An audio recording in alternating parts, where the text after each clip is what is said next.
আমরা মাঝে মধ্যেই বলে থাকি বুকে সর্দি বসেছে। এই বুকে সর্দি বসাটা কি সত্যি ঠিক না? কি করে বুঝবো যে বুকে সর্দি বসেছে না বসেনি?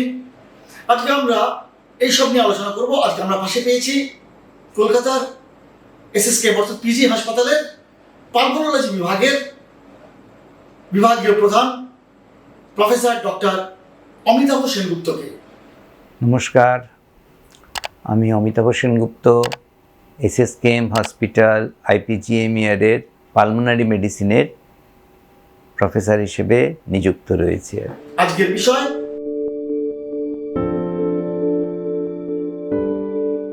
আমি সত্যি এতদিন চিকিৎসা করার পরেও কাকে ঠান্ডা লাগা বলে এইটা আমি ঠিক বুঝতে পারি না।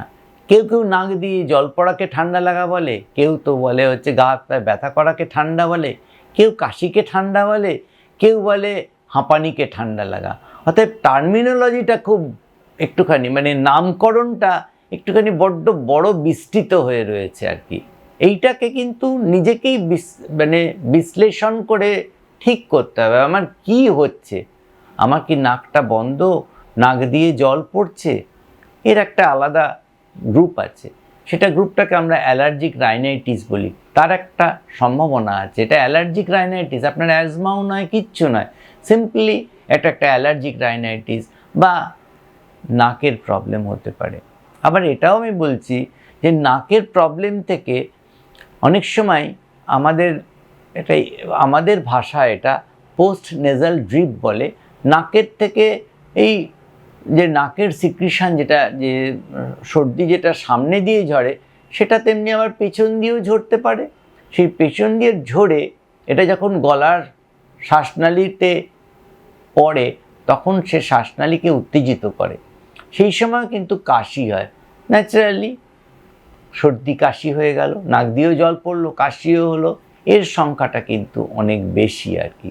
অথবা আপনি এখানে যদি খুব ধরে বেঁধে অনেক ভাইরাসের ওষুধ খাওয়ান সর্দি লেগেছে বলে, বা ব্যাকটেরিয়ার ওষুধ খাওয়ান, কিছুতেই কোনো লাভ হবে না, কারণ আসল কারণটা তো হয়ে গেল এর অ্যালার্জি।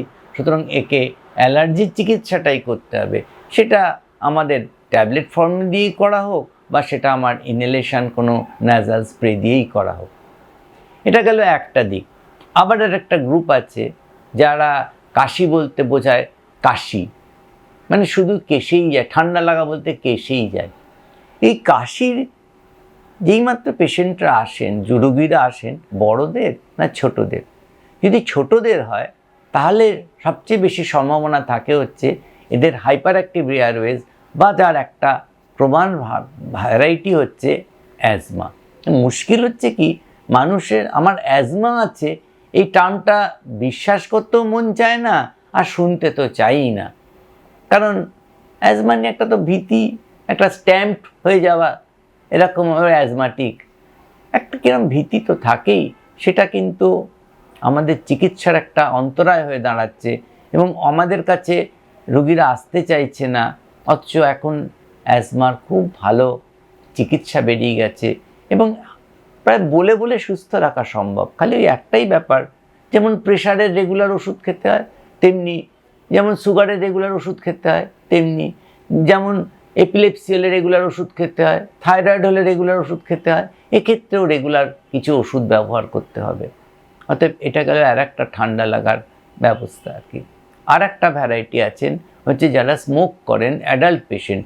এই অ্যাডাল্ট পেশেন্টের স্মোকিংয়ের জন্যে ভীষণভাবে কাফ রিফ্লেক্স বা কাশির যে স্নায়ুকণ যে গ্রন্থি বা কাশির যে রিসেপ্টার্স বলে, কাফ রিসেপ্টার্স, সেগুলো খুব সহজেই স্টিমুলেটেড হয়। এছাড়াও আর একটা সমস্যা হয়, সেটা হচ্ছে যে কোনো ধোঁয়াই তো বা যে কোনো ইরিটেন্টই রেসপিরেটরি মিউকাস মেমব্রেন বা শ্বাসনালীর যে পর্দা আছে তার থেকে প্রচুর সিক্রিশন, সিক্রিশন বলতে আমি যেটা বলতে চাইছি, এক রকমের জলীয় পদার্থ তৈরি করে এবং স্বাভাবিকভাবেই সেগুলোকে শরীরকে বার করে দিতে হয়। তার জন্য একটা কাশি তোলার আমার কাছে এরকম প্রচুর রুগী আছেন যারা ধূমপানটা ছাড়েন না, আবার কাশির কমপ্লেন করে আমাদের কাছে দেখাতে আসেন। তো সত্যিভাবে কখনো এদেরকে ওষুধ দিয়ে খুব একটা লাভ করা যায় না। সেই জন্য প্রথম শর্ত হচ্ছে, অনেক রুগীকেই আমি দেখেছি খালি ধূমপান ছেড়ে দিয়েছেন বলেই অর্ধেক সমস্যার সমাধান। মানে এটা আমি বলে বলতে পারি, একজন ধূমপায়ী যদি ধূমপান সম্পূর্ণ ছাড়তে পারেন, তার কিন্তু শ্বাসনালী মানে সংক্রান্ত কষ্ট বেশ কিছু শতাংশ, অর্ধেকের বেশি হলেও আমি খুশি হব বললে, যে কমে যায় আর কি। হ্যাঁ, অতএব এটাই হচ্ছে মোদ্দা কথা, ক্রনিক কাশির উৎপাত বা কী রয়েছে। এছাড়া যেটা রয়েছে সেটা কিন্তু আনফর্চুনেট থাকা, যাদের লাংস জন্মগতভাবে কিছু ড্যামেজ হয়ে আছে, বা ধরুন একটা ছোটোবেলায় বড় একখানা শারীরিক বা ফুসফুসের অসুখ, যেমন ধরুন আপনার টিউবারকুলোসিস হতে পারে, আনকন্ট্রোল নিউমোনিয়া হতে পারে, যার জন্য পার্মানেন্ট মানে স্থায়ীভাবে লাংসের আর্কিটেকচার ড্যামেজ হয়ে গেছে।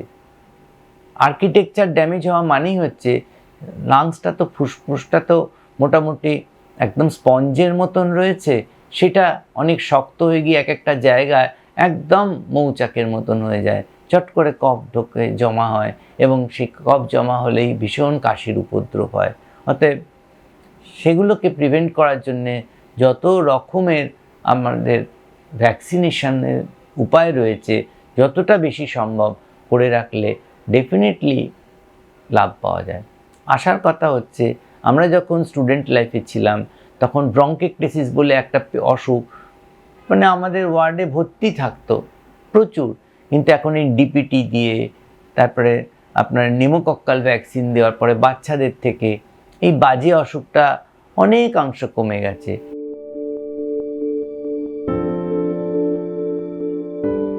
বেশিরভাগ ক্ষেত্রেই দেখা যায় কফ জমে থাকা বলে কিছু হয় না, এগুলো শ্বাসনালীর একরকম প্রদাহ, যার জন্যে কাশি হচ্ছে। একটা মানুষের অবচেতন মনে ধারণাই থাকে কাশি মানে হচ্ছে বুকে কফটাকে তুলতে হবে, এটা ঠিক তা নয়। কফটা তোলার জন্যে কাশি একটা দরকার, আমি এটা প্রথমেই বলেছি, কিন্তু তার মানেই নয় এই সব কাশির পেছনেই একটা কফ দাঁড়িয়ে আছে আর কি। অতএব প্রাণপণে কফ, তারপরে কিন্তু বিপদ। কারণ কাশির যদি যত আপনি কাশবেন তত মিউকাস মেমব্রেন ড্যামেজ হবে, আরও বেশি কাশি হবে, আরও বেশি ড্যামেজ হবে, এবং বেশি কাশলে মুখ দিয়ে রক্ত উঠলেও আমি একটু অবাক হব না। অতএব যতটুকু দরকার সেটুকু কাশুন।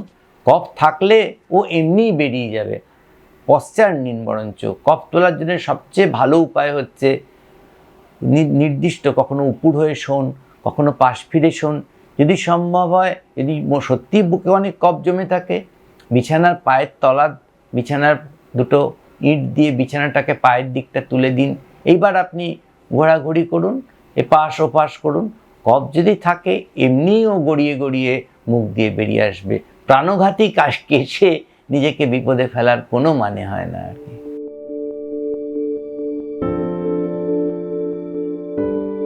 কয়েকশো কোটি টাকার কাপ সিরাপের ব্যবসা চলে শুনলেও আমি একটু অবাক হব না আর কি। কিছুই থাকে না, একটু সিরাপ থাকে, তার মধ্যে একটু স্যালবিউটামল বা একটা কিছু ডেক্সট্রোমিথরফ্যান এই জাতীয় একটু সামান্য ওষুধ থাকে, আর থাকে হচ্ছে রং চঙে লেভেল, আর থাকে হচ্ছে একটা কোনটা তেকোনা, কোনটা বেঁকানো, কোনটা আর ঝকঝকে মোড়ক।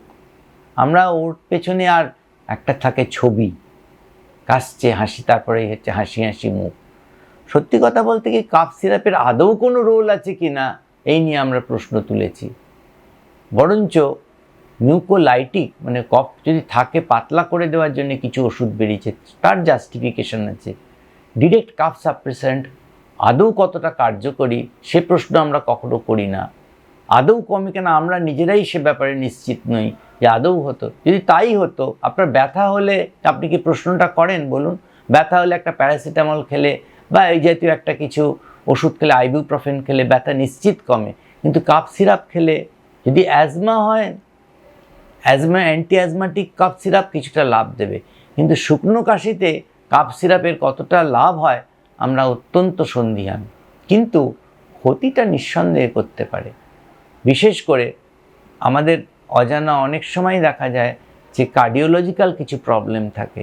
এই অবস্থাতে আপনি যদি অত্যন্ত স্যালবিউটামল দেওয়া বা ডারবিউটালিন দেওয়া যদি কাপ সিরাপ ভুলক্রমেও বেশি খেতে চান, ওই আশায় যে কাশির সিরাপ খেলে কাফটা সব উঠে যাবে, এতে দেখবেন হাত পা কাঁপে, বুক ধড়ফড় করে এবং এটা নিশ্চিতভাবে হার্টের অনেক ক্ষতির কারণ ঘটতে পারে।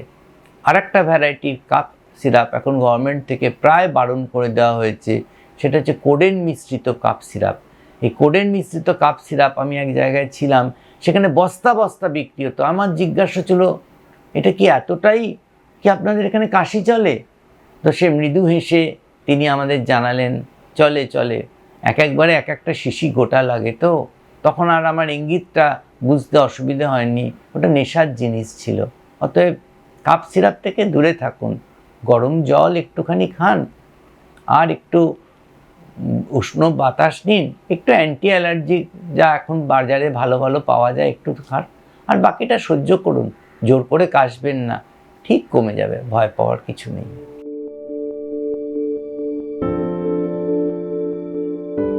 কাশলে যদি পালমোলজিস্ট বা বাড়ির পাশের ডাক্তারবাবুদের কাছে দৌড়তে হয়, তাহলে তো মহা মুশকিল। বাড়ির 10 জনের তো 10 জনেরই, একজন ঢুকলে 10 জনেরই কাশি হতে পারে। অতএব যদি দেখেন বাড়িতে একজনের কাশি হয়েছে, তার সেরে এলো, এবার আপনার শুরু হলো, আপনি নিশ্চিত থাকতে পারেন এটা ছোঁয়াচে রোগ, মানে এটা ইনফেক্টিভ ব্যাপার। তার যেমন 3 দিনে কমে গেছে, আপনারও 3 দিনে কমে যাবে। তবে হ্যাঁ, সেই সময় নিশ্চয়ই কোনো ডাক্তারবাবুর সঙ্গে যোগাযোগ করবেন। ওই যে বললাম, যদি কাশতে কাশতে জেগে থাকতে হয় রাত্রির বেলায়, তাহলে যাবেন। যদি শ্বাসকষ্ট হয়, তাহলে নিশ্চয়ই ডাক্তারবাবুর কাছে যাবেন। যদি বুকের মধ্যে সাঁই সাঁই আওয়াজ শুনতে পান, অবশ্যই তাহলে ডাক্তারবাবুদের সঙ্গে যোগাযোগ করবেন। আর যদি দেখেন যে এ ঘর থেকে ও ঘর, বাথরুম যেতে গেলে যেন হাঁপিয়ে পড়ছেন কাশতে গিয়ে, তাহলে বুঝবেন এটা শুধু কাশিতে নেই, তাহলেও নিশ্চয়ই যাবেন আর কি। এ ব্যাপারে কোনো দ্বিধা করবেন না, দেরি করবেন না। কিন্তু আর কিছু কষ্ট নেই, কাজকর্ম করছেন, বাজার থেকে ফিরে এলেন, নিয়ে দুবার খং খং করে কাশলেন, তার জন্যে ডাক্তারের কাছে দৌড়ানোর কোনো দরকার নেই। নিজে একটু সাবধানে থাকুন, আর নিজের কাশি হলেও একটু আলাদাভাবে মুখে হাত রেখে, মুখে রুমাল রেখে কাশুন, যেন আপনার কাশির থেকে অন্যের কাশিতে সংক্রামিত না হয়। অসংখ্য ধন্যবাদ প্রফেসর ডক্টর অমিতাভ সেনগুপ্তকে আমাদের সময় দেওয়ার জন্য। আমার আরও কিছু যদি পরামর্শ বা আপনাদের আরও কিছু যদি জানার থাকে, মেডিটিপসে যোগাযোগ করুন, মেডিটিপস দেখতে থাকুন। আমার ধারণা আপনারা আরও আলোকিত হবেন। ভিডিওটি ভালো লাগলে অবশ্যই লাইক দিন এবং সচেতনতা বাড়িয়ে তুলতে অবশ্যই শেয়ার করুন। আর হ্যাঁ, যারা মেডিটিপস ইউটিউব চ্যানেলটি এখনো সাবস্ক্রাইব করেননি, তারা সাবস্ক্রাইব করে নিন আমাদের এই ইউটিউব চ্যানেলটি, এবং পাশে থাকা বেল আইকনটিকে প্রেস করে দিয়ে অল বাটনটিকে ক্লিক করে দিন, যাতে নতুন ভিডিও আপলোড করলে তার নোটিফিকেশন পেয়ে যান আপনারা।